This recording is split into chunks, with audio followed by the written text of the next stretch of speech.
minutinho. Então, tá um prazer estar com vocês aqui. Estamos em 4 por enquanto, né? Alguma galerinha ali no YouTube. Pessoalzinho ali perguntando se eu vou transmitir no Instagram. Eu não vou transmitir no Instagram, pela questão de privacidade mesmo. O Instagram é público, então a gente vai abordar alguns casos aqui, né? Fica ruim a gente estar expondo ou comentando sobre casos, uma prática privativa de psicólogo, a gente vai falar de avaliação psicológica, enfim, então não é legal, tá? Então, por isso que eu não estou também compartilhando no Instagram de forma mais pública, e no YouTube está privado. Então, só psicólogos vão poder ter acesso. Um prazer estar com vocês aqui, legal. Fazia tempo que eu queria fazer isso, tá? De construir algo mais prático, que a gente pudesse sentar juntos aqui e pensar clinicamente, né? Mas não dava tempo, mas agora me obriguei a fazer isso, tipo, estava na hora. Acho que é uma prática que é muito importante, a formulação de casos, eu acho que está se tornando, deveria, né? Há muito tempo ter se tornado basal na prática do psicólogo clínico, principalmente terapeuta cognitivo comportamental contextual. Mas eu percebo que ultimamente, ultimamente, a gente está tendo a oportunidade de focar mais nesse assunto, tá? Não é à toa que, assim, até estava olhando ontem, né? O Thiago Ferreira, das Contextuais, fez uma live ontem sobre formulação de casos nas terapias contextuais, tá? E a Marcela Bal também vai fazer daqui a pouco, sobre formação de casos. Então, assim, nunca se falava desse negócio. E aí, no último ano, a gente está bombando sobre isso. Obviamente, isso denota a importância com que o assunto está começando a ser tratado. E eu acho que isso tem muito a ver com as terapias de processo contextuais surgindo no cenário brasileiro com muita força. E uma das ênfases que eles dão é realmente na formulação de casos, entender os processos do paciente. Tá? Valendo lembrar que esse conteúdo aqui está vinculado a um curso que eu já dou desde 2020, sobre formulação de caso. Eu comecei ele timidamente, dando 4 horas, num sábado, né? Só os guerreiros estavam comigo lá desde aquela época. Então, turminhas pequenas, de 20 alunos, mas a coisa começou a ficar um pouco séria, digamos assim. Começaram a surgir muitas demandas de supervisão para a formulação de caso, né? Dúvidas de psicólogos iniciantes mesmo para a formulação de caso, e eu resolvi fazer uma coisinha mais robusta. Então, hoje esse é um curso que está gravado, está na Hotmart ali, a gente tem uma mini comunidade já, né? Enfim, tanto que agora meu foco é justamente levar para todo mundo a importância da formulação de caso e tentar fazer isso um pouquinho na prática, que ainda é um pouquinho de tabu, existe um pouco de tabu, assim, como que eu formulo o caso, formulação de caso é a mesma coisa que conceitualização cognitiva, não é? O que eu faço, eu priorizo o quê, como é que eu integro isso à psicopatologia, como é que eu integro isso ao desenvolvimento humano, então a gente vai tentar aqui, a intenção é que eu faça algumas lives dessas ao longo até final do ano, com vários casos para a gente formular de forma gratuita, a cada 15 dias, para que a gente consiga criar uma comunidade aí de pessoas que têm e gostam de pensar de forma clínica, de desenvolver um raciocínio e competência clínica, de formular casos, pensar no paciente como um mapa que a gente tem que desbravar para escolher o melhor caminho no que concerne a saúde mental dele, o bem-estar dele, a autonomia, a qualidade de vida como um todo, né? Tem umas carinhas que eu não conheço aqui, no Gabriel, a Fernanda que entrou agora, a Carol acho que eu sigo no Insta, o João, se eu não me engano, é colega da Ju, é isto? Olha aí, ó, ela fala de ti, fala muito bem, eu vejo nos stories também, né? Legal. A Bruna não conheço, né? Enfim, vou me apresentar, meu nome é Júlio, eu sou psicólogo clínico, me formei em 2017, começo de 18, se eu não me engano, agora não lembro. Comecei na análise do comportamento, a partir do segundo período, tá? Desde o segundo período já era analista do comportamento. Obrigatoriamente no sexto, sétimo período eu precisei migrar, porque a gente não tinha muitos orientadores analistas comportamentais, então automaticamente eu fiz uma migração para TCC. Ah, Carol, tudo bem? Agora que eu vi ali, sim, grupo de estudo, obrigado pela confiança e a parceria de estar aqui. É que é muitas Carolinas, mas obrigado por ter se manifestado, tá um prazer te ter aqui.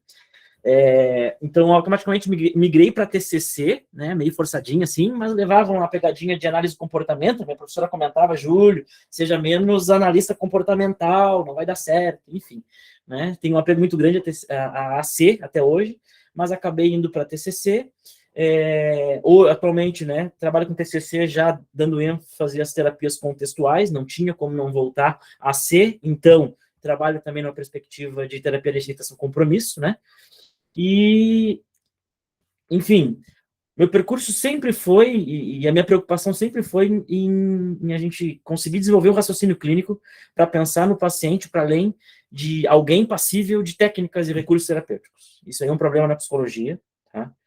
A gente vê, principalmente nessa onda atual de muita informação, que a gente mais vê é a galera tentando sanar dificuldades das pessoas com técnicas. Eu, inclusive, tomo muito cuidado até na postagem de técnicas. Quem me segue ali vê que eu estou sempre batendo contra essa coisa de protocolo, ou comentar somente sobre uma parte do protocolo, ou somente sobre uma intervenção específica. Isso me incomoda, porque o processo humano é algo complicado. O processo humano, a interação do ser humano com o ambiente, existem milhões de variáveis que precisam ser consideradas antes de qualquer tipo de intervenção. Então, a gente não consegue fazer isso por meio de um card, dizendo faça isso ou faça aquilo. A gente precisa pensar de forma crítica, né, desenvolver raciocínio clínico para que a gente consiga ter intervenções efetivas, e a formulação de caso é uma ferramenta, é um mecanismo que nos permite isso, tá? Vou compartilhar aqui meus slides, só para fazer uma breve introdução sobre formulação de caso. Eu acho que as pessoas que estão nos assistindo aí não têm tanto conhecimento assim, até porque na universidade a gente não tem uma preocupação tanta com isso, né? A psicologia clínica na universidade ela é muito pontual, é muito mais focada ali no que a gente pode e não pode fazer como psicólogo. A gente tem uma pegada muito grande sobre desenvolvimento humano, psicopatologia, mas eu acho que as universidades ainda pecam nas minúcias, né? De verificar mesmo e nos ensinar a observar o processo humano patológico dentro do desenvolvimento e como a gente faz em uma medida para reduzir sintomas advindos disso. Bom, falar um pouquinho sobre formulação de caso, né? A gente tem muita dúvida atualmente sobre o que é, afinal, esse negócio de formulação de caso. O que é, se é a mesma coisa que conceitualização cognitiva, se é diferente de conceitualização cognitiva, se faz parte da avaliação psicológica. Então, basicamente, esse diagraminha que a gente tem aí é como eu percebo e como a literatura mais atual trata e aloca, né? Aloca a formulação de caso, né? Formação de caso não é a mesma coisa, não é a mesma coisa que conceitualização cognitiva, tá? Apesar de os livros todos tratarem como sinônimos, né? Mas não é, na prática não é. Conceitualização cognitiva é só uma partezinha da formulação de caso, tá? Conceitualização cognitiva, basicamente, é o diagrama cognitivo comportamental. Então, desencadeantes, gatilhos, situações que geram cognições, pensamentos, crenças e regras, que em alguma medida eliciam respostas emocionais e permite que o comportamento público ou privado seja expresso. Isso é conceitualização cognitiva, esse diagrama, certo? A formação de caso é um pouco mais robusta, tá? Ainda, eu considero que a avaliação psicológica, né, que é uma prática em que permite investigar e tentar mensurar em alguma medida o comportamento humano, a avaliação psicológica está dentro da formulação de caso, porque para a gente formular o caso, a gente precisa realizar avaliação psicológica com a aplicação de instrumento, com uma reflexão crítica sobre o instrumento que eu apliquei, que forma os resultados daquele instrumento refletem na vida do paciente, de que forma os scores das escalas ali vão se traduzir em comportamento dentro de uma média, desvio padrão. Então, a avaliação psicológica, ele é um procedimento que eu considero que está dentro da formação. A formação é ainda mais do que a avaliação psicológica, tá? Então, se a gente pudesse alocar a formulação de caso, eu diria que ela abrange todo o resto, certo? Tanto a avaliação psicológica, tanto a conceitualização cognitiva, que são processos totalmente isolados. A formação de caso vem e abraça eles. Assim como abraça outras coisas, né? Como, enfim, o conhecimento sobre o processo humano, o conhecimento, em alguma medida, sobre as neurociências. Então, tudo isso ainda também entra dentro da formação de caso. E o mais interessante é isso, né? Que desde os primeiros modelos cognitivos e comportamentais, em alguma medida a gente já, os autores, né, os teóricos, já pensavam em formulação de caso, talvez não usando o mesmo nome, né, mas já faziam, em alguma medida, uma formulação de caso, ou seja, eles tentavam decodificar e descobrir qual a fórmula do funcionamento dos pacientes. A gente tem o Skinner com paradigma operante, né, Então, a gente tem ali o antecedente, a resposta e as consequências. Isso, a famosa análise funcional, isso já era, em alguma medida, uma formação de caso, mini, mas já era. O Beck também tem ali o diagrama cognitivo-comportamental que eu comentei, né? Situação, pensamento, emoção e comportamento. A gente tem a ACT, a gente tem a DBT, a gente tem a terapia de esquema. Todos os modelos atuais que, em alguma medida, se preocupam com os processos cognitivos e comportamentais do paciente e tem isso como foco de intervenção clínica, em alguma medida, realizam formação de caso. Tá? E não é à toa que os modelos que mais sustentam evidências de efetividade psicoterápica atualmente, no que concerne transtornos mentais, fazem formulação de caso. Ou seja, essa coisinha aí não está aí à toa, né? Para alguma coisa ela serve. Ela, em alguma medida, talvez contribua, e talvez não, né?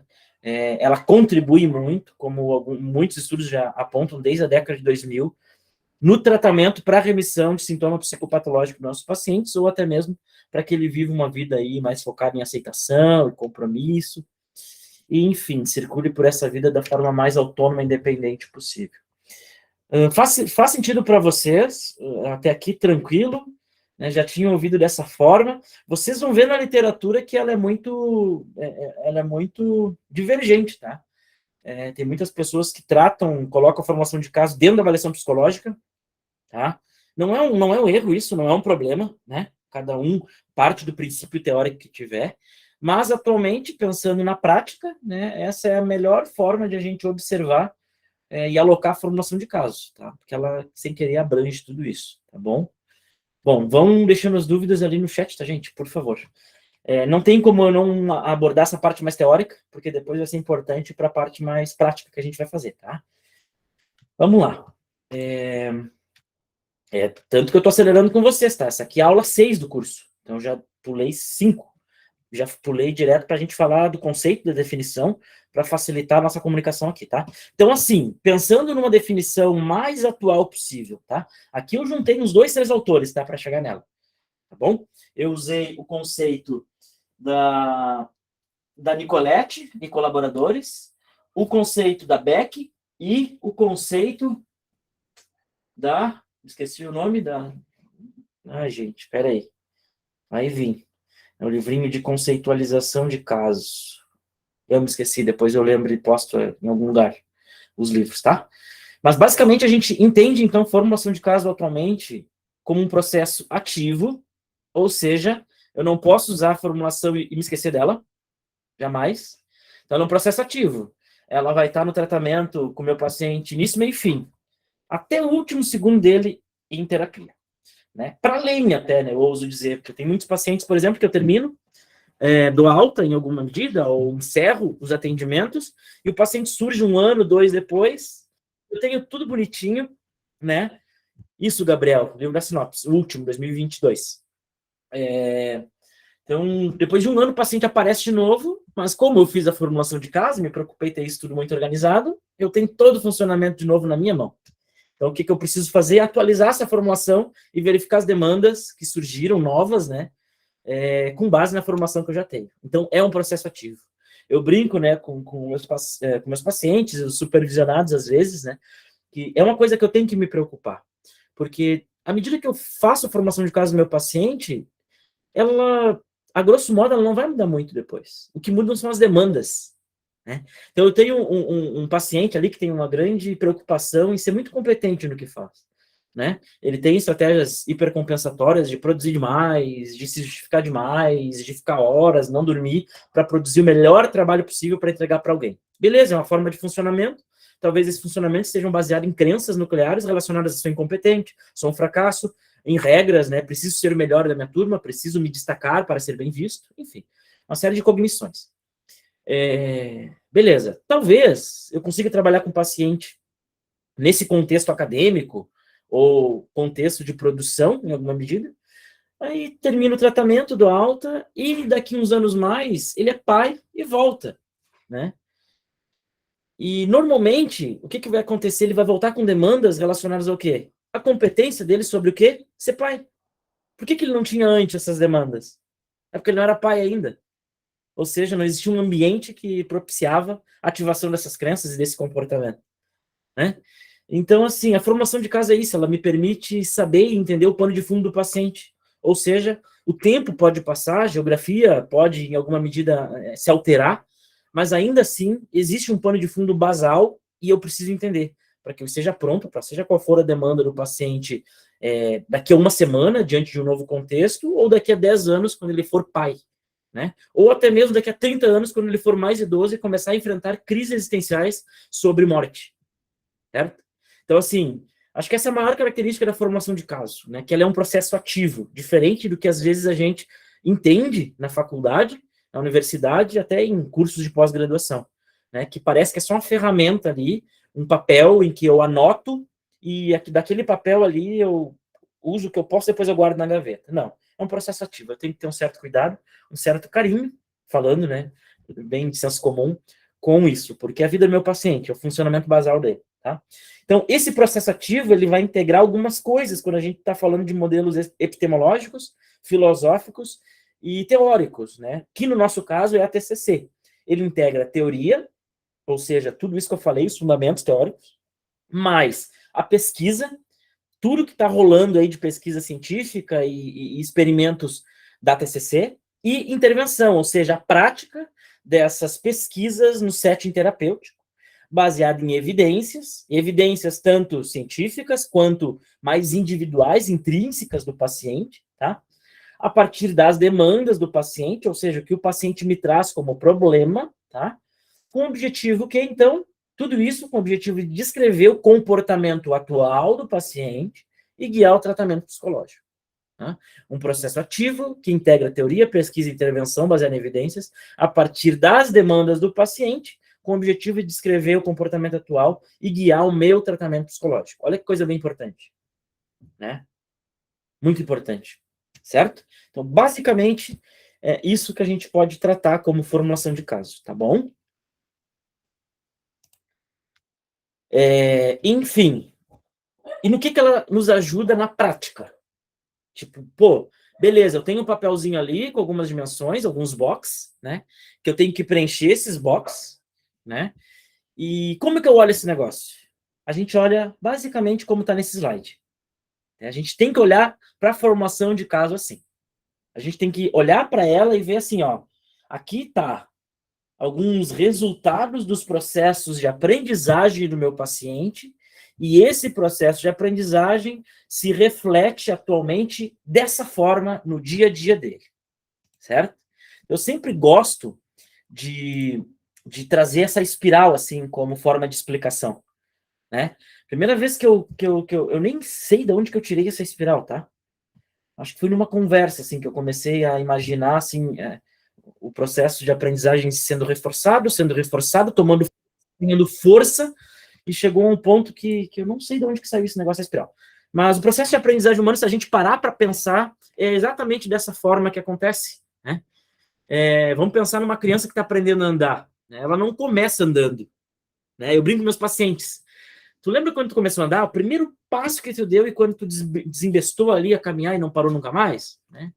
E deixo essa pergunta para vocês. Vocês lembram do primeiro momento que vocês fincaram o pezinho no chão e, pô, equilíbrio 100%, postura 100%, velocidade 100%?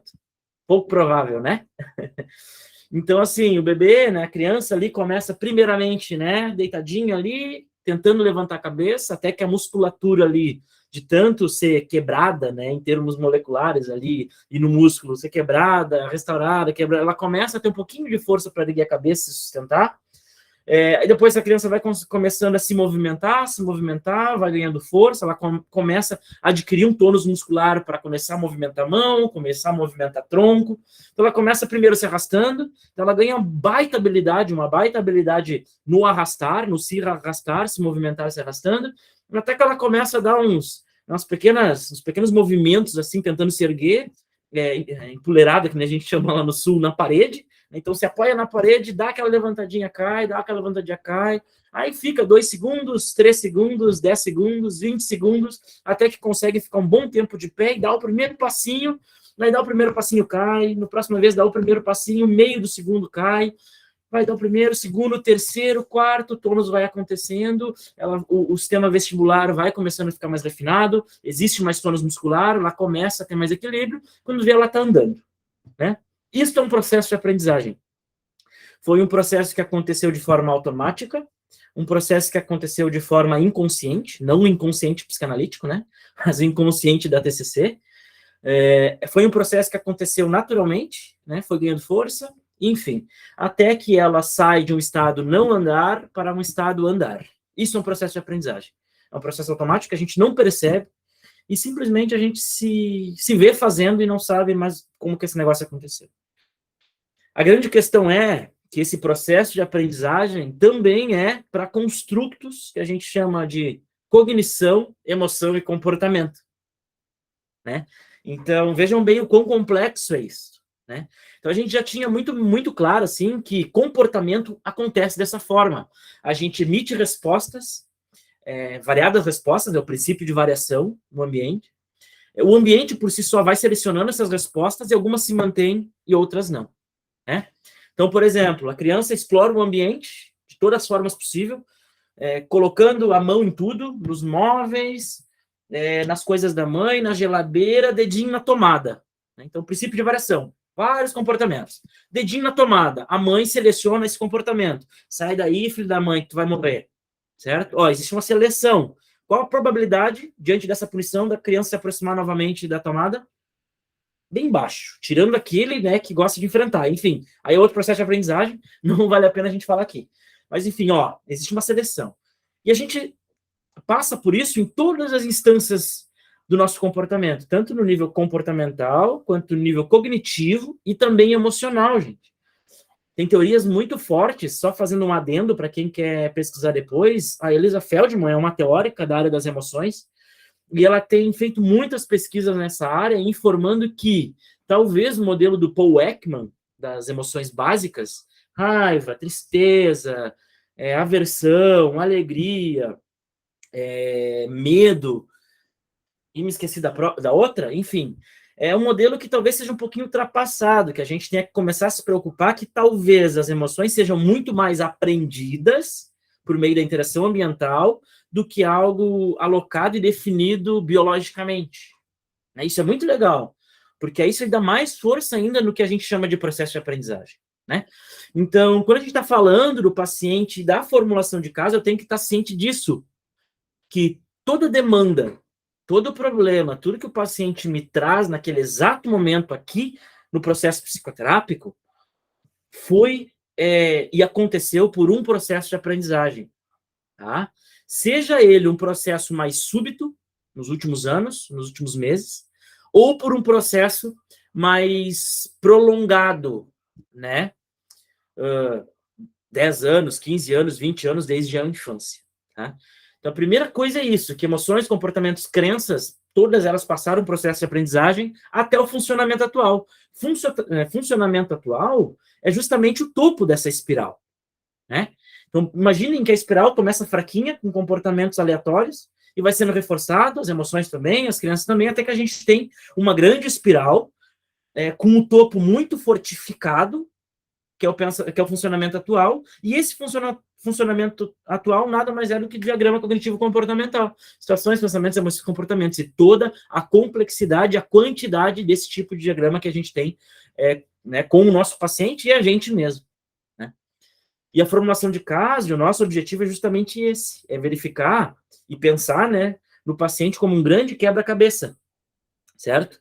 E essas peças nada mais são do que comportamentos, cognições, eventos de vida, emoções, níveis de resposta fisiológica, memórias, experiências traumáticas, não traumáticas, aquela palavrinha que a mãe falou lá na infância, que fica até hoje ecoando como uma crença, aquilo mesmo que eu me falei na minha adolescência e fica ecoando como uma crença.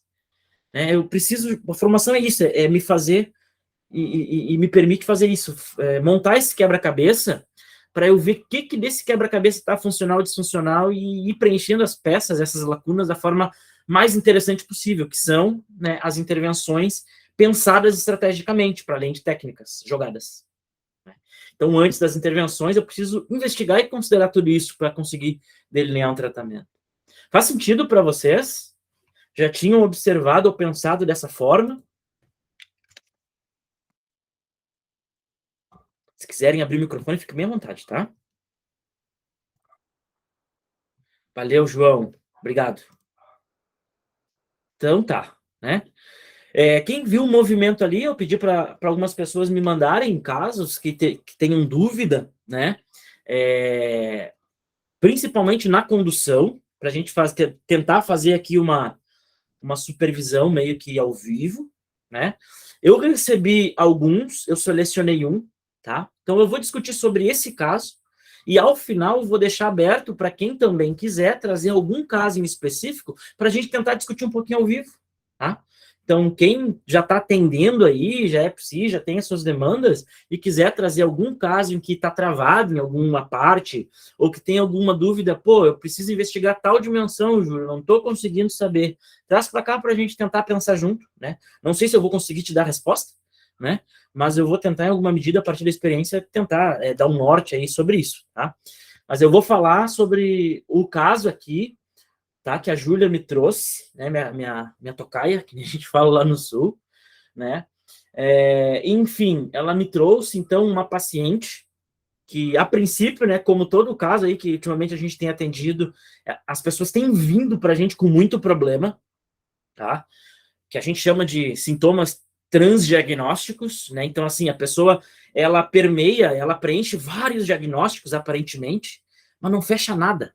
Então, sintomas muito isolados, é um pouco de sintoma obsessivo-compulsivo, mas tem um toquezinho ali de transtorno de personalidade, e também lembra um pouco de depressão, e também lembra um pouco de ansiedade, a gente chama isso de sintomas transdiagnósticos, né? E a gente não consegue, às vezes, fechar um diagnóstico, e a gente tem que trabalhar de outra forma. A formulação nos ajuda, por exemplo, com isso, né? Que a gente consegue trabalhar para além do diagnóstico, tá? Então, a paciente que, enfim, tem muitos problemas, ela procurou inicialmente a Júlia para trabalhar questões de pânico nas falas do paciente, né, dela. A menina, então, falava que não estava conseguindo ficar na sala de aula no último mês, sente medo de ter ataques e acaba indo embora, o que é bem comum, por sinal, no pânico, tá?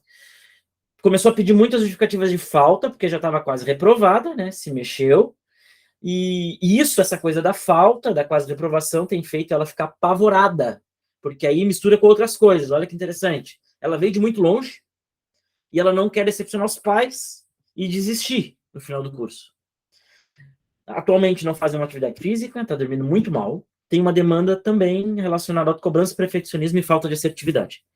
Olha que coisinha bonita, né? E toda atravessada. Olha como fica difícil, talvez, para a gente determinar o que é primário aqui e o que é secundário, certo? Muita coisa. Então, ela pode estar realmente com diagnóstico de pânico. Ela, pensando ali na autocobrança, a gente também poderia pensar, talvez, que esse pânico é algo mais primário, algo que surgiu agora, mas que talvez a base disso, o basal, pode ser um TAG, transtorno de ansiedade generalizada, pensando que o TAG é uma expectativa apreensiva do futuro, né? Enfim, tem todas as questões ali de estar num curso, talvez seja só um burnout, né? Tá super. Né? O burnout é mais relacionado ao trabalho, vamos tratar aqui de estresse, tá? Então, é um nível de estresse muito severo, que é a vida acadêmica, né? Então, tá muito estressado, isso pode estar aumentando o viés dela cognitivo, ou seja, se observando de uma forma mais depreciativa, mais negativa, olhando para o futuro de uma forma mais negativa também. Pode ser isso, somente o estresse, não necessariamente algo mais basal, como o TAG, certo? Pode ser demandas também relacionadas à baixa atividade, à baixa ativação comportamental, sono ruim, atividade física. Isso, querendo ou não, vai levando a pessoa a um processo, entre aspas, depressivo, também pode ser inicialmente isso. Pode ser muita coisa, muita coisa, muita coisa. Né? Então, bom, vamos lá, vamos pensar junto aqui. O que vocês, pensando assim, olhando para o caso, o que vocês fariam primeiramente, assim, que teriam um comportamento assim que vocês priorizariam ou não? O que vocês acham?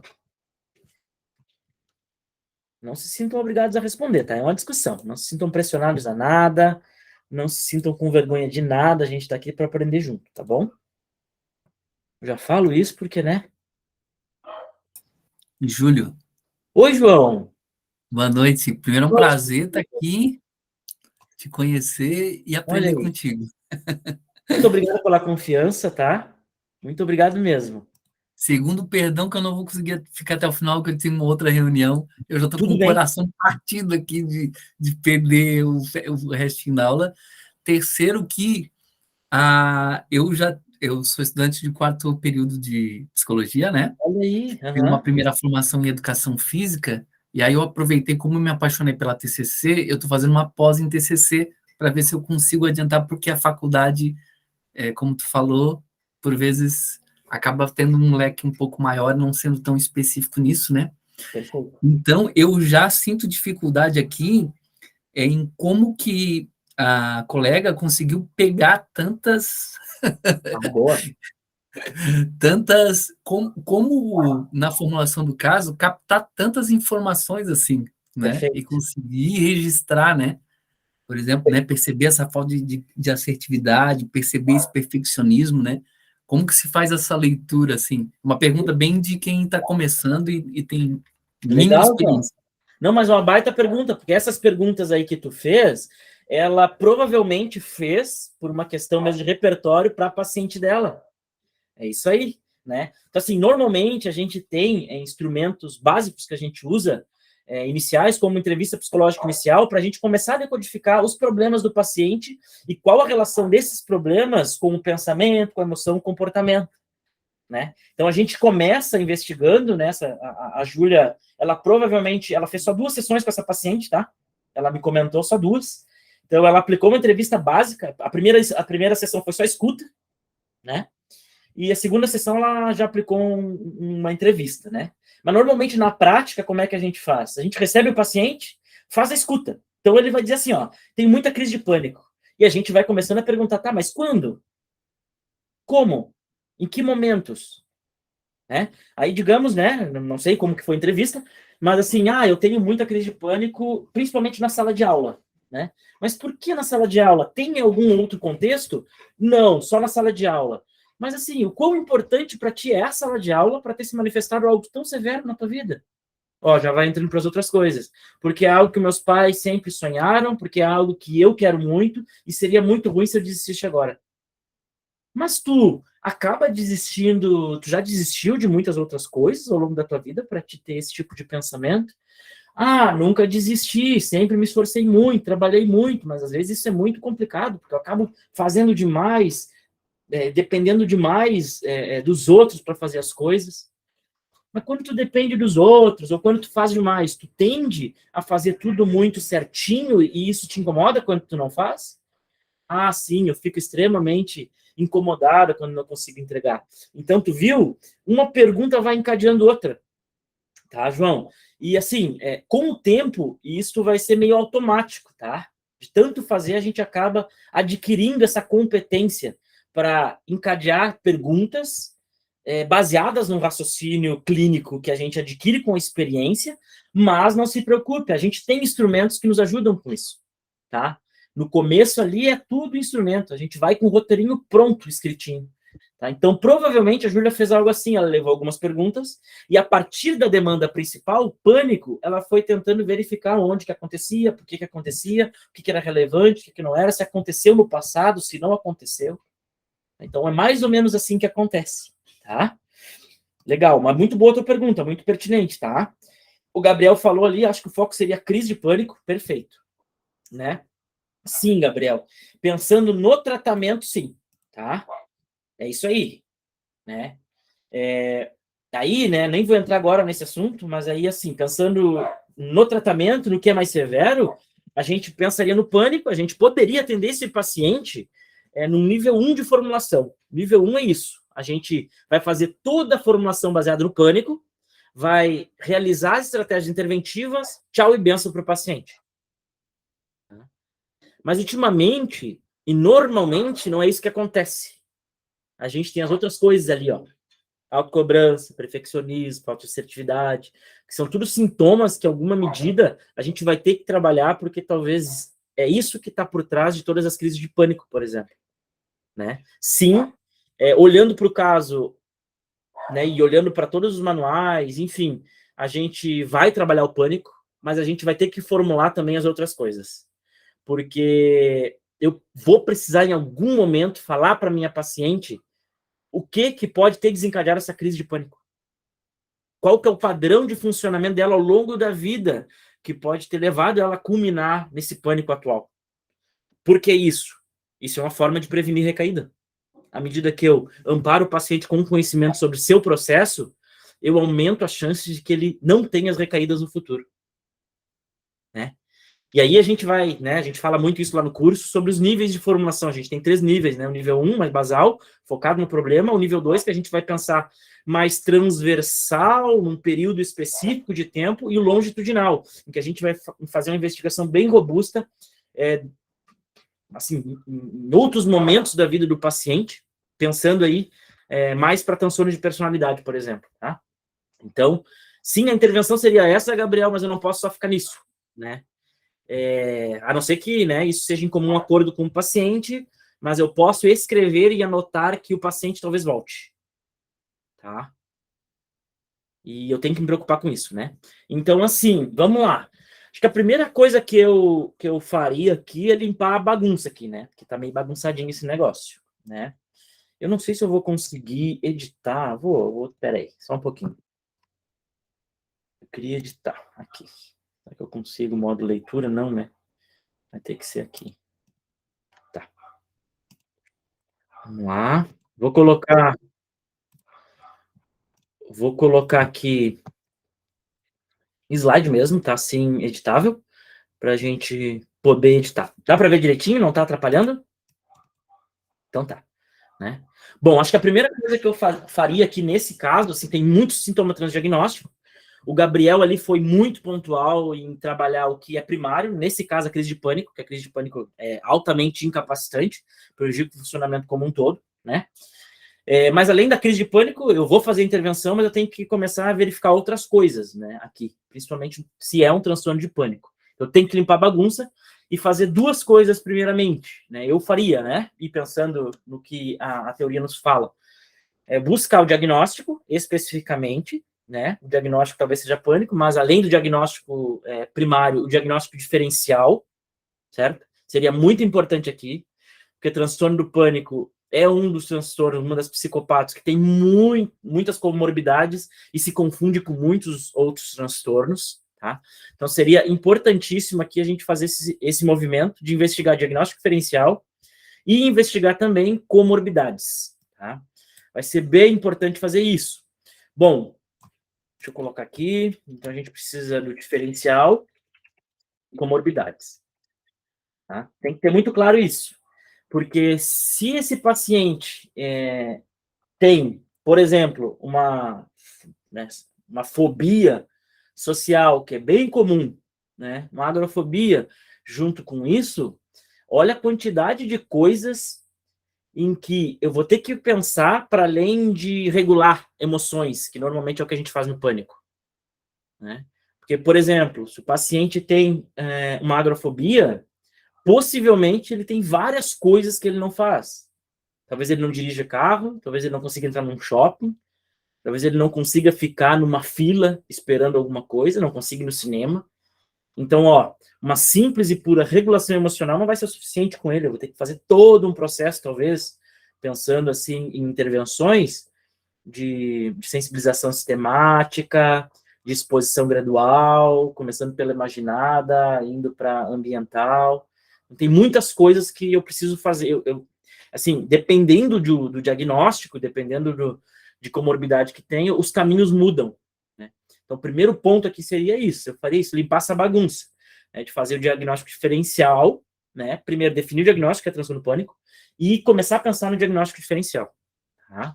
Para isso, a gente conseguiria fazer instrumentos, pensando em instrumentos agora, a gente consegue fazer por meio de uma entrevista básica, baseada no DSM, né? Tranquilo. O que é isso? Eu vou pegar o DSM, vou transformar os critérios em perguntas e vou questionar diretamente, de forma qualitativa, o paciente. Tá? Ou eu posso usar SKID. A SKID 11 é um instrumento baseado no DSM, validado cientificamente. Entrevista longa, bem longa. Eu, particularmente, não gosto dela. Assim, é muito longa, muito maçante. Assim, é mais uma coisa pessoal, tá? Ela é muito boa, assim, para quem já aplica ela há muito tempo. Então, a gente tem esses dois instrumentos que poderia utilizar aqui, tá? A SKID ou o checklist do DSM, realmente, né? Ou também a gente teria como outro instrumento aqui uma entrevista breve sobre o pânico, tá? Tem um inventário bem bom. Depois eu vou deixar esses materiais que eu estou falando aqui, alguns, né? Não todos, desse ano eu não consigo, mas essa entrevista sobre pânico eu consigo deixar disponível aqui para vocês baixarem, tá? Acho que vai ser legal. Essa entrevista, ela avalia já em alguma medida o diagnóstico diferencial ou comorbidade, tá? Ela tem algumas perguntas ali que são relacionadas à agrofobia, tá? Então, enfim, essa apreensão de estar em locais em que pode desenvolver o pânico ou pode ter uma crise de pânico e não vai saber como escapar. Basicamente, isso é a agrofobia. Então, um dos itens é sobre isso. E outro item é sobre fobia social, tá? Que é para investigar o nível e o medo de a pessoa ser avaliada por outras pessoas, que é bem comum no pânico, tá? Porque assim, quando a paciente ali diz que não está conseguindo ficar na aula no último mês, né? Olha quanta coisa que pode estar envolvida, né? É medo do quê? Do julgamento dos colegas? É só medo de ter ataque de pânico? Enfim, para que lado vai? Para que lado descamba? É mais pela questão do julgamento dos outros? É mais para o lado de não conseguir escapar? É de ser observada? É o quê? A gente precisa entender isso em alguma medida, porque depois vai ser muito importante quando eu começar a delinear o tratamento, para saber para onde que eu vou. Porque talvez eu tenha que trabalhar o pânico, depois eu vou ter que trabalhar a agrofobia, e depois eu vou ter que trabalhar a fobia social, dependendo do que há, né? Então eu faria essa entrevista breve sobre pânico para identificar para que caminho anda, né? Tá fazendo sentido? Tá? Beleza. Isso né? Legal, Gabriel. Obrigado, João, também. Vejo balançando a cabeça. Bruna, legal. Né? Então, eu acho que essa é a primeira coisa, é limpar essa baguncinha aí, que às vezes é difícil, tá? É bem desafiador. A gente leva algumas sessões aplicando alguns instrumentos, fazendo entrevistas para tentar, né, observar qual o caminho. Tudo isso eu tenho que jogar lá na formulação, tá? Existe um modelinho de formulação e lá que a gente vai colocando todas as nossas percepções, tudo que tem de dado que a gente vai coletando, né? A segunda coisa aqui, eu acho que seria muito importante, já pensando em intervenção para o meu paciente, é verificar quais, né, é o nível aí de prejuízo no funcionamento do paciente. Tá? Por que é importante verificar o nível de prejuízo do paciente? Primeiro, para eu saber o tipo de intervenção e a velocidade que as intervenções devem acontecer.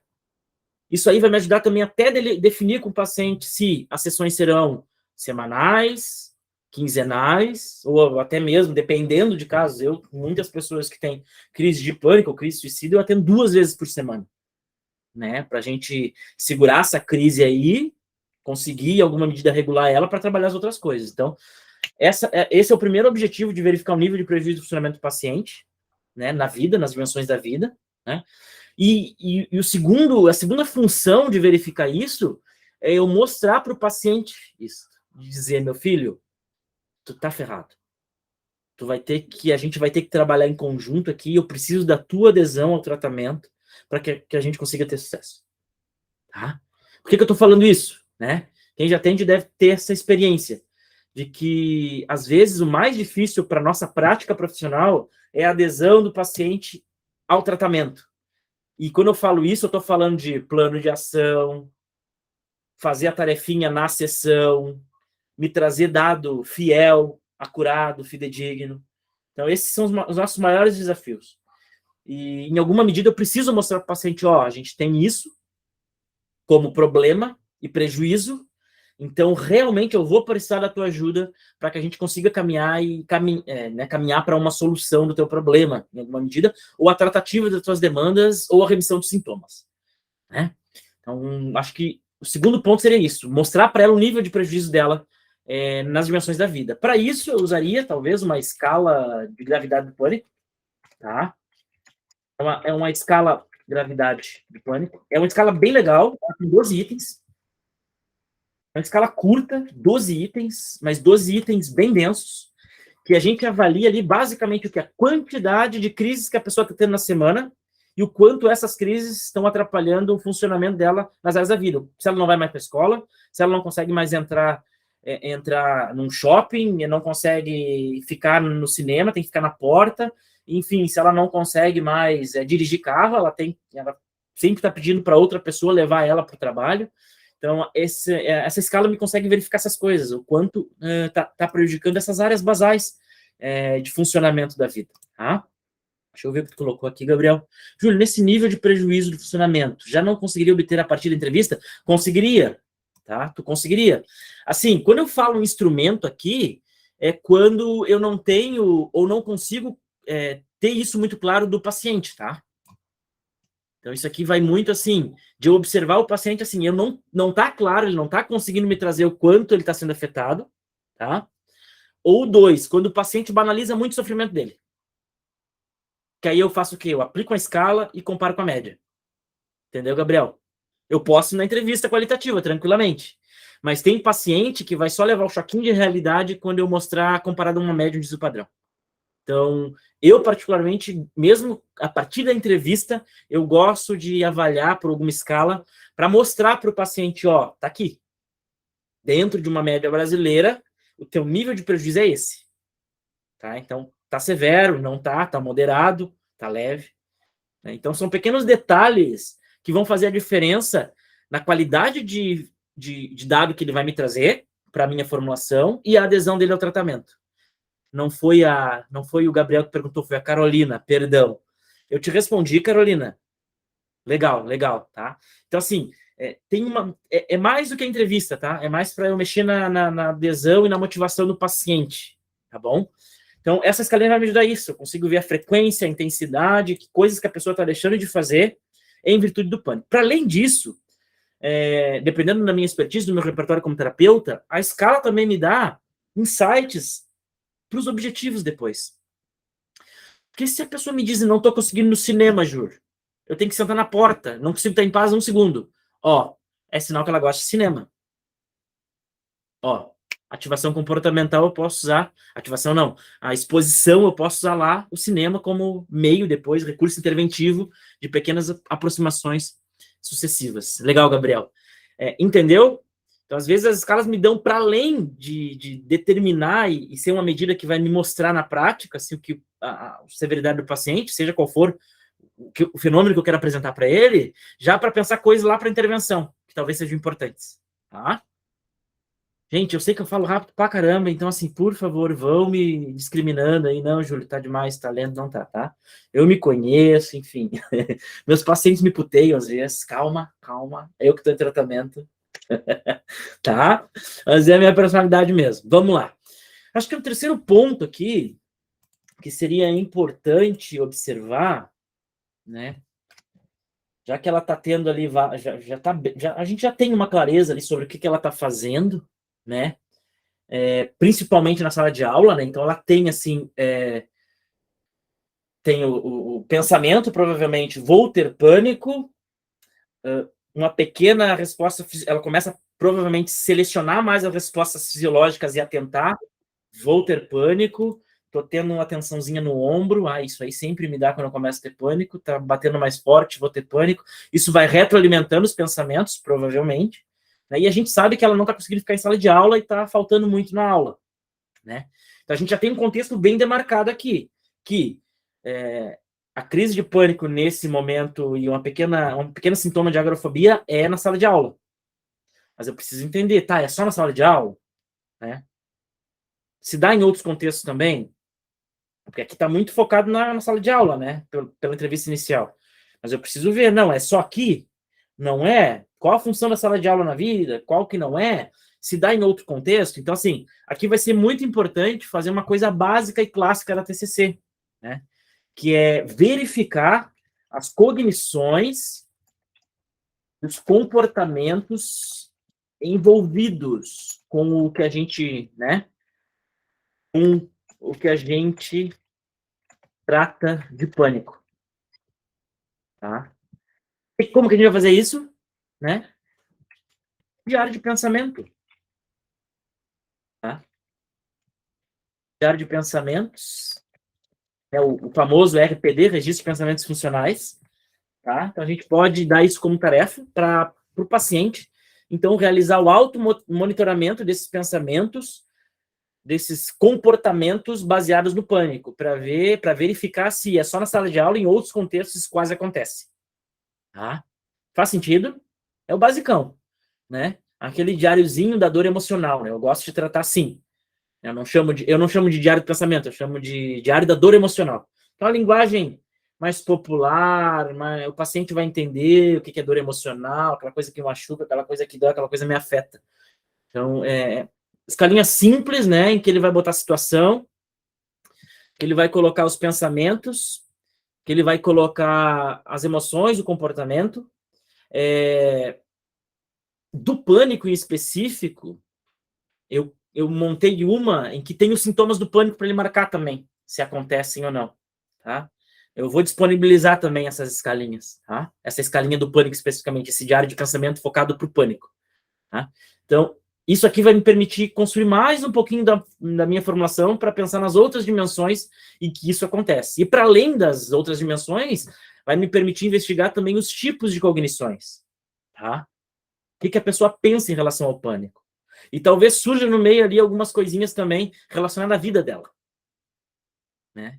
Se eu tiver pânico, vou ser tratada como louca, né? Que é uma crença comum do transtorno do pânico, né? Enfim, o pânico vai atrapalhar minha vida, não vou poder me formar. E se eu não poder me formar, então não vou agradar meus pais, não vou agradar as pessoas do meu entorno. A gente vai conseguir observar aí também, talvez, cognições secundárias que não são, né, vinculadas diretamente ao pânico, mas querendo ou não mantém. Tá? Vamos lá, Júlio, como você engaja o paciente a fazer? Às vezes o meu paciente faz só uma semana e para, ou faz bem pouquinho. Ou tem alguma estratégia para engajar? Pá, Gabriel, pior que tem várias, cara. Tem várias, assim. Não vou conseguir lembrar de todas agora, tá? Mas uma das coisas que tu pode fazer é jamais negligenciar o plano de ação na sessão. Por exemplo, começou a sessão, já pergunta. Entendeu? Primeira coisa, fez o plano de ação da semana passada era tal, tal, tal. Fez? Toda a sessão repete a mesma coisa, mesmo que tu não saiba a resposta, né? Porque aí o paciente por si só vai perceber, pô, esse cara me pergunta toda semana isso. Provavelmente é importante. Senão não estava me chateando, né? Para alguns funciona, para outros não. Para outros não vai funcionar, o paciente não vai ter engajamento mesmo. Aí entra, né, de eu no começo das sessões fazer essa escala aí de gravidade, de deixar bem claro, ó, tá complicada a coisa, eu vou precisar muito da tua adesão no tratamento. Uma boa psicoeducação em TCC, ó, TCC, o trabalho é colaborativo, então eu preciso que, em alguma medida, tu faça as coisas intersessões, né? Então, lembrar sempre a cada sessão, perguntar sobre cada sessão, em cada sessão sobre o plano de ação, fazer uma boa psicoeducação, dizendo que a presença e a colaboração do paciente é essencial para a melhora e que os estudos já apontam que sem execução do plano de ação entre sessões, o rendimento cai em 40%, o tratamento aí, a remissão de sintomas reduz em 40%, né? E, por último, se caso o paciente não tiver adesão a nada disso, tu já fez psicoeducação, tu já fala toda a sessão, começa a perguntar e dedicar um tempinho a mais sobre a semana dele na sessão. Tá, mas me conta pontualmente a tua semana. Todos os eventos emocionalmente aversivos, fortes. O que tu estava fazendo? Tu mesmo faz o diagrama cognitivo comportamental na revisão da semana. Em último caso é isso. E é bem comum, tá, Gabriel? Tipo, 50% dos meus pacientes é assim que eu consigo coletar dados importantes. Tá? E, enfim, e às vezes eu trago, ó, a gente podia caminhar mais aqui se tal coisa acontecesse. Que aí já são pacientes que já têm mais intimidade, já estão mais tempo em terapia, a gente consegue ser um pouquinho mais assertivo, passivo-agressivo, né? Né? Então, é uma forma, tá? Mas assim, tu não vai conseguir nunca que teus 100% dos teus pacientes estejam engajados na execução dos planos de ação, né? Até tem precisa aí que falam que é possível, que consegue, mas enfim, não sei. A Fernanda Landeira é uma que fala que se o paciente não realiza o plano de ações, é incompetência do psicólogo. Ela fala assim, né? Assim, respeito muito a opinião dela, mas não concordo. Eu acho que é uma interação muito complexa para a gente ser tão determinista assim, né? É a incompetência do psicólogo, né? É muito complicado, tá? Mas, assim, exatamente aquilo ali, a Carolina reforçou que a gente conversava no grupo de estudo, né, Carolina? Vai depender de cada um. Então, a estratégia vai mudar, tá? Bom, vamos lá. Bom, seria isso, né? Um automonitoramento para a gente verificar as cognições e comportamentos envolvidos e, mais do que tudo, verificar se esse pânico tem a tendência de se manifestar só ali em sala de aula, em questões acadêmicas, ou começa também, ou se manifesta em outras dimensões, em outros locais, tá? Um terceiro ponto que a gente pode fazer aqui a gente já conseguiria, por meio desses três critérios, aspectos, a gente já conseguiria fazer muita intervenção, tá? Tranquilamente a gente já teria muitas cognições, muitas crenças, a gente já conseguia entender onde que acontece, como que acontece, em que frequência acontece, e a gente já conseguiria começar aí uma regulação emocional, pontual, né? Pensando aí nas demandas como um todo do paciente, nesse caso aí pânico, na escola, enfim, tá? Na universidade. Mas ainda a gente conseguiria aqui, pensando, né, numa formulação de caso um pouquinho mais complexa, a gente poderia também pensar um pouquinho na história de vida desse paciente, né? Fazer uma entrevista pensando na história do paciente. Um recurso legal para usar aqui é o gráfico da história de vida. Tá? O que é o gráfico da história de vida? É basicamente, né, eu pedir para o meu paciente que ele me relate todos os eventos emocionalmente fortes que ele teve ao longo da vida dele. Tá? A diferença é que eu vou pedir isso em intervalos de tempo. Então, eu vou pedir isso dos 5 aos 10 anos de idade, tá? Dos 10 aos 15, tá? Dos 15 aos 20, etc., até a idade do paciente. Então, ele vai conseguir se organizar mentalmente e temporalmente muito melhor. Então, ali eu posso começar a investigar questões relacionadas à presença ou não de pânico em outros momentos da vida dele, certo? Então, vai ser importante. Enfim, meu foco vai ser esse. Tá? Não vou precisar aplicar nada mais robusto, porque não há necessidade. Então, esse gráfico da história de vida vai me ajudar a identificar isso. Quais que foram os momentos mais ansiogênicos, né, da vida dele, emocionalmente fortes. E aqui eu vou inserir também investimento parental, tá? Para verificar se ao longo da vida, qual o nível de cobrança desses pais, qual foi a exposição, o nível de exposição desse paciente aí em eventos traumáticos ao longo da vida, qual foi, né? Os pais tenderam a ter que tipo de estilo parental, mais negligente, mais autoritativo, mais autoritário, certo? Isso talvez seja importante também para eu entender por que esse negócio está acontecendo hoje e está combinando em crise de pânico hoje. Será que alguma das comorbidades, por exemplo, TAG, pode ser a basal, pode ser o que mantém como matriz psicológica, né? Ou é fobia social? Então, isso também vai me ajudar a validar as comorbidades ou diagnóstico diferencial, tá? Fazer esse resgate da história de vida, tá? Mais pontual, certo? E depois disso, né, que a gente já tem muita coisa, a formulação já ficaria fechadinha, tá? A partir disso, a gente já conseguiria, então, já teria em mãos as demandas, os problemas da paciente, certo? Já teria definido essas demandas em termos de crenças, regras, comportamento.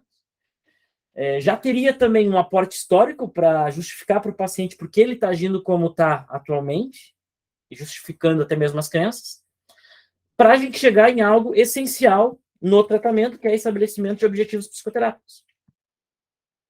Né? Então, aqui, eu já conseguiria, talvez, determinar como plano de tratamento, né, a partir dos objetivos, um plano de segurança,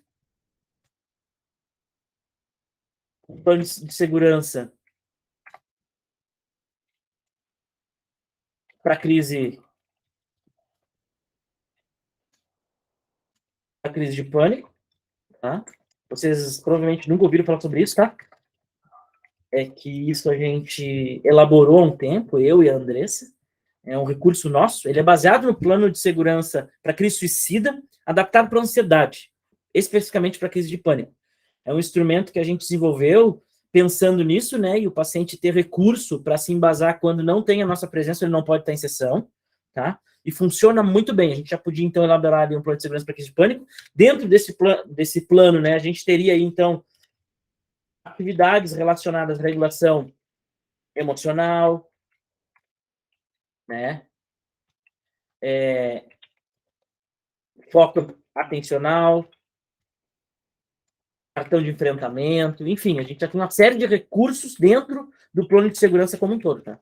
A gente talvez começaria por aí com essa paciente, como um objetivo, como uma intervenção, um plano de tratamento inicial, partindo talvez para aquelas outras demandas, né, aqueles sintomas transdiagnósticos ali que a gente vê, de não decepcionar os pais, não posso desistir, né? Autocobrança, perfeccionismo, falta de assertividade. Ao mesmo tempo, eu poderia começar a trabalhar isso também, tá? Deixa eu organizar aqui para ficar claro aqui, o que é cada coisa aqui, né? Eu poderia pensar nisso também, aí eu poderia pensar todas as questões de contestação cognitiva, já que eu tenho os pensamentos. Poderia pensar em exposição, interoceptiva, fazer o paciente, né, em alguma medida, vivenciar as respostas fisiológicas às emoções, tá? Poderia fazer depois uma exposição ambiental, se for o caso. Antes disso, antes da exposição interoceptiva, eu poderia fazer imaginada, depois interoceptiva, depois ambiental, certo? Tudo gradação, vai depender de cada caso, né? Poderia, dependendo se houve como diagnóstico diferencial agorafobia, fobia social, poderia fazer também de sensibilização sistemática.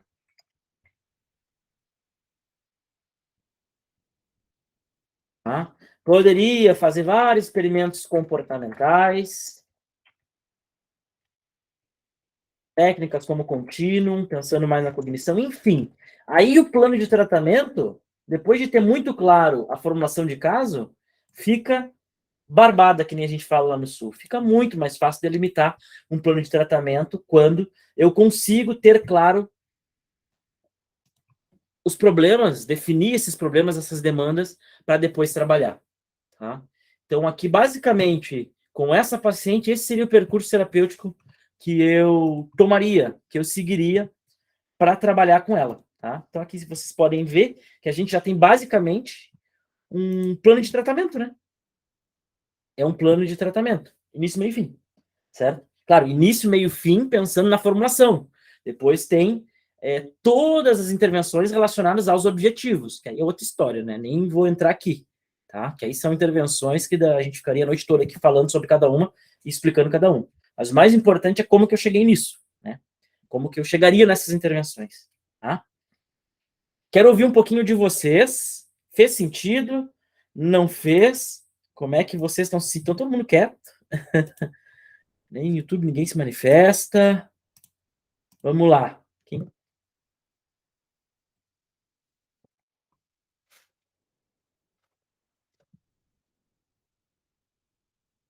Quiserem abrir o microfone, fique à vontade também para fazer alguma pergunta,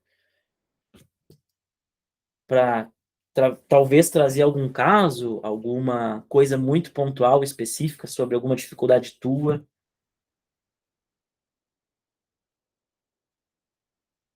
Legal, Gabriel. Obrigado, Bruna.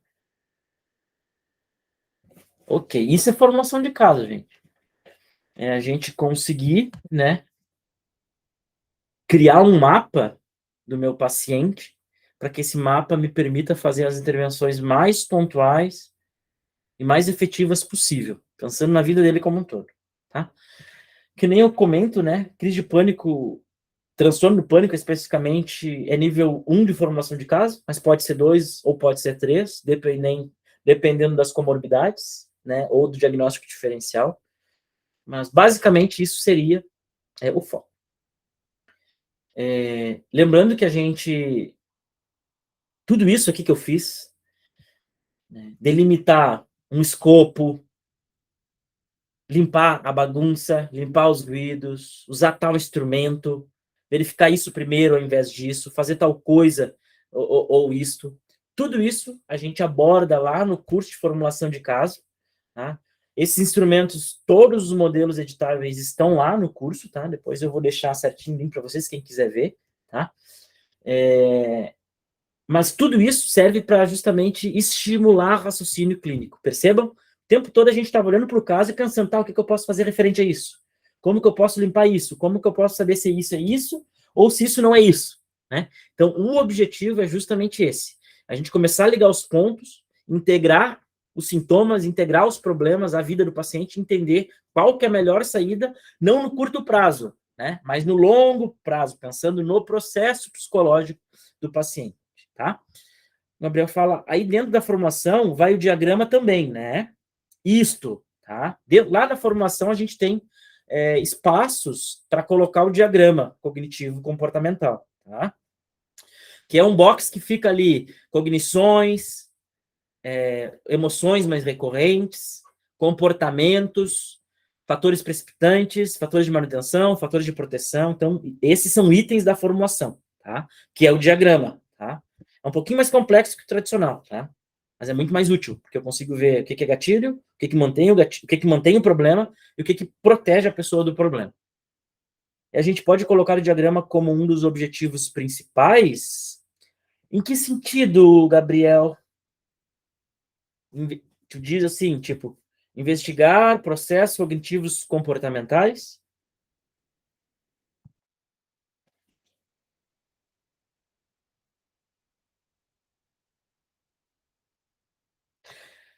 Então, não sabe por quê? Porque aí é o teu trabalho, entendeu? Isso é identificar as crenças é basicamente definir o problema, né? Por exemplo, um problema chamado não estou conseguindo ir para a aula porque eu tenho crise de pânico. Esse é o problema. Agora eu preciso definir como, em termos de crenças, comportamentos e emoções. Então esse é o teu papel. Os instrumentos que a gente usa, os recursos, a prática clínica é isso. Isso é formular caso. Depois que eu consigo isso, aí sim eu estabeleço objetivos, como reduzir crises de pânicos na sala de aula e em contextos em que ela pode acontecer. Aumentar atividades prazerosas para conseguir equilibrar valores de vida que estão até então desequilibrados. Tá? Então é o nosso papel. Tá? Montar esse diagrama é o nosso papel. Por isso, vários recursos. Várias escalinhas, vários registros, vários diagramas. Faz sentido? Entendeu? Tá. Assim, pensa sempre assim, ó. TCC a gente vai trabalhar assim, ó. A gente vai ter uma fase de avaliação, que é a formulação. Depois da formulação, a gente vai mostrar para o paciente, se tu quiser ou não, o entendimento que tu teve dessa formulação sobre os processos dele, tá? Então, ali tu pode dar um diagnóstico, se tu quiser. Se não tem diagnóstico, tu pode mostrar para ele qual o funcionamento dele no diagrama, da onde que vem isso da história de aprendizagem. Depois de fazer isso, tu vai estabelecer os objetivos, tá? Aí, depois desses objetivos, né? Aí sim vem as intervenções para dar conta de cada um desses objetivos. Fez sentido? Então tá. Mais alguma dúvida sobre o que é a formulação? Me contem um pouquinho. Vocês tinham isso na cabeça no sentido desse conceito de formação, que é isso, que é a gente investigar, que a gente levar em consideração o processo de aprendizagem, que para além dos sintomas, a gente também integrar os sintomas com outros fenômenos psicológicos do paciente?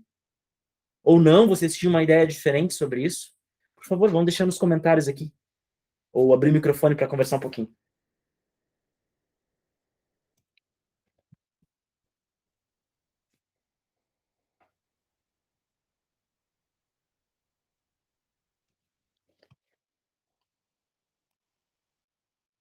Então tá, gente, eu vou levar tratar isso como tudo ok, tá? Obrigado pela participação. Sim, Carolina, na prática é muito mais difícil, é um pouquinho mais difícil, tá? Por isso treino, né? Porque isso aqui envolve raciocínio clínico. Então, cada vez que eu me debruço, né, a olhar para cada caso como um mapa, como coisas que eu preciso coletar para entender de forma geral, tudo isso vai estimulando o raciocínio clínico, né? E cada vez que eu aplico a formulação de caso, eu vou, obviamente, refinando esse raciocínio clínico, tá? Ele é um pouco diferente, sim, é um pouquinho mais complexo, tá? Porque a gente tem, né, que o Gabriel falando ali, eu sempre formulei assim, mas eu acabava me focando no diagrama, né? Sim, mas é comum, Gabriel, tu pode fazer isso, né? Só que hoje a gente está num período que a gente vai ter que se preocupar um pouco mais no processo, né? Por isso que a gente tem modelos de formulação mais atuais, que vão além do Beck, tá? Aquele modelo do Beck está um pouquinho ultrapassado, né? Ele é muito verticalizado, a gente não consegue ver a coisa integrada. A gente tem modelos mais atuais, né? O curso que a gente fala sobre formulação de caso, eu trago esse modelo. E a galera formula a partir desse modelo mais atual, mais integrativo, tá? Quem tem interesse, né? Depois eu vou deixar o link do curso, dá uma olhada lá, o valor é ínfimo perto do conteúdo que tem lá, e lá eu tenho o modelo, tá? Porque não tem como eu trazer um modelo aqui e descontextualizado. É necessário curso, tá? Para conseguir entender por que aquele modelo está feito daquela forma. Né? É um modelo que as pesquisas trazem, mas é bem diferente na prática. Obviamente, a gente tem que se preocupar com coisas muito mais pontuais, mais específicas, tá? Mas não há problema nenhum usar focar no diagrama clássico do Beck ou a formulação de caso clássica do Beck, né? A questão é que vai chegar um ponto que tu vai ver que tu vai parar e tu não vai conseguir fazer mais nada. Porque ela tem um limite de atuação. Tu vai pegar pacientes que têm demandas mais existenciais, que necessitam mais de aceitação, ou que têm uma matriz psicológica mais patológica, por assim dizer, tu vai barrar, tu vai parar e tu não vai conseguir fazer mais nada. Porque vai precisar de mais recurso. Vai precisar, óbvio, mais recurso vai implicar em quê? Ter uma formulação bem feita. Entendeu? Para saber, eu sabia que isso ia acontecer, por isso eu me precavi, já estabeleci como objetivo, né? O clássico não permite fazer isso, ter essa capacidade flexível de pensar, não, tem mais coisa para trabalhar aqui, a formação está me dizendo que vão surgir demandas relacionadas à autocobrança, a perfeccionismo, agora não vou trabalhar isso, mas eu vou precisar futuramente, e provavelmente isso está relacionado ao quê? História de vida. Na história de vida teve esses eventos, estão aqui os eventos que justificam tais demandas, legal. Vou ter que trabalhar isso futuramente. Entendeu? Né? Legal, o Gabriel falando, né, já senti isso mesmo. Paciente sem objetivo claro, sintoma, crença, etc. O diagrama é completo. Ele compreende também. Mas e daí? Exatamente. O que fazer depois? Né? Exatamente. Então, assim, a gente consegue fazer muita coisa com base, com o clássico da TCC. Mas chega um ponto que a gente não vai conseguir mais. A gente vai precisar de mais recurso. Seja recurso mais qualitativo ou recurso quantitativo, enfim, estimular mais raciocínio clínico, melhorar tal competência, enfim. Aí a gente vai sentir essa necessidade. Tá? Então, por isso, é importante a atualização. Aí o curso, essa é a intenção dele, é a intenção disso que a gente está fazendo aqui, né? Mas de forma mais pública. Eu quero fazer quinzenalmente, né? Então, peço para vocês que, para as próximas, certo?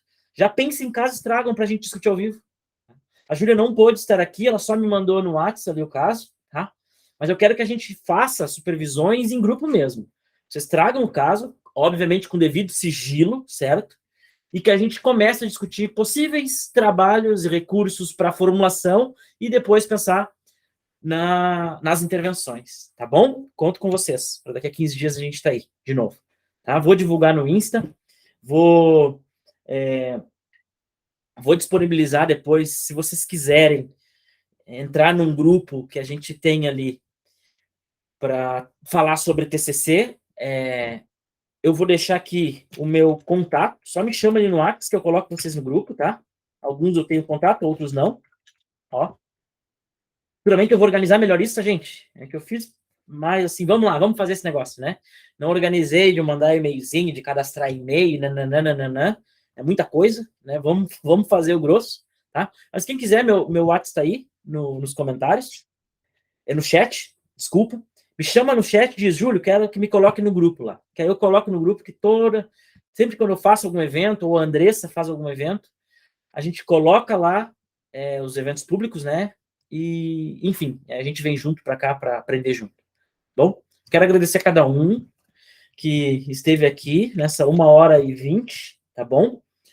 E a gente vai se falando por aí, qualquer dúvida, vocês sabem que eu sou muito, muito acessível, tá? Então é só me pedir, só falar comigo, e vamos aí fazer uma prática clínica bonita, competente, com bastante raciocínio clínico, bastante formulação de caso, pensando no processo psicológico como um todo, que esse é o futuro da psicologia, tá bom? Beijo no coração de cada um e obrigado por estarem aqui até agora. Tchau.